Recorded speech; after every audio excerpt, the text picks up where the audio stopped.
Today we're going to make a keto version of nachos, a satisfying snack ready for the big game. Let's go! Hey, what's up guys? Welcome to my channel where we talk about quick and easy, delicious, nutritious, and low carb food.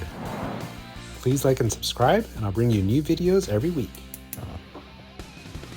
This nacho recipe is a variation of my taco recipe. If you haven't checked out that recipe yet, please do so in the description below. That's where I made the taco meat with ground beef. Here we are using a Mexican blend of cheeses to make that crisp nacho chip. So in a pan with a little bit of oil on low heat, we're just spreading out the shredded cheese.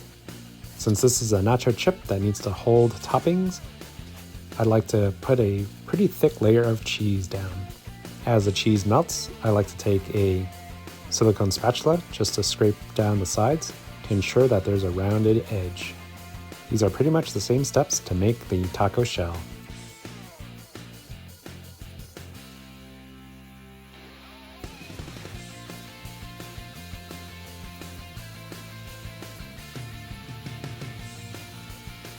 It will take between 3 to 5 minutes for the cheese to lose most of its moisture.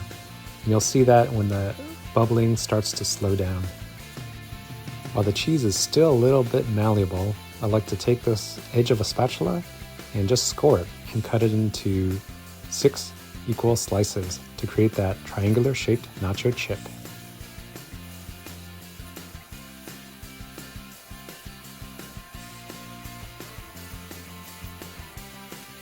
When it's about done, I'll transfer it to a plate and let it cool and harden.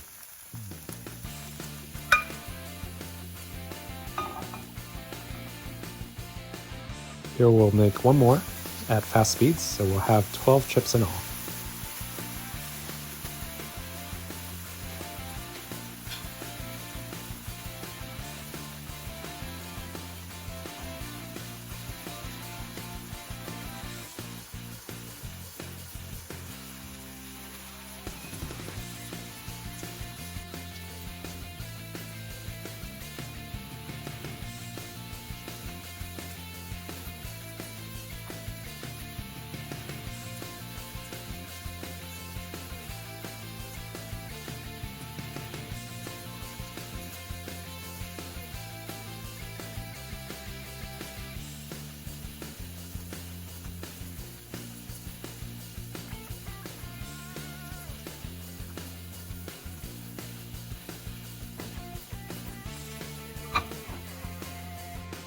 Now that the cheese has hardened, with the score marks, you can take a pair of scissors or just break them apart into those triangular shaped nacho chip.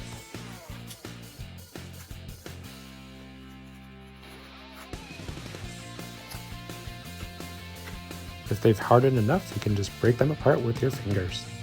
Sometimes you may need to use scissors if you want a clean line.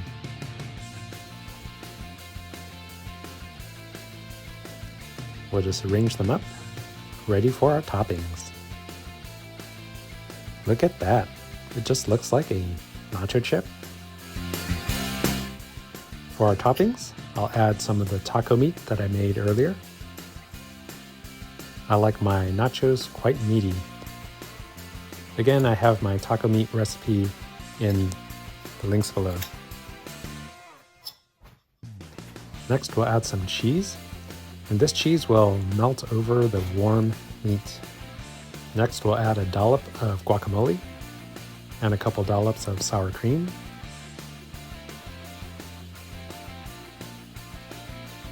And lastly, a spoonful of salsa. Sprinkle with some chives or green onions as garnish. And there you go, a beautiful plate of keto-friendly nachos, ready to be enjoyed for the big game. Let's give it a taste, shall we? Let me try to get a little bit of flavor from the meat, the guacamole, salsa, and sour cream all in the same chip.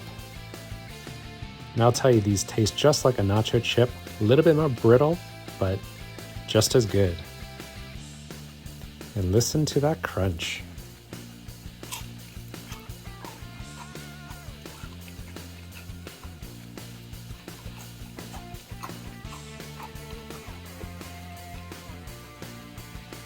And that's it, the keto version of a plate of nachos.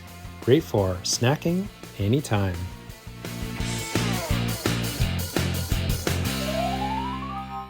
That's it for another video. Thanks for watching. Please like and subscribe, and have a great game day.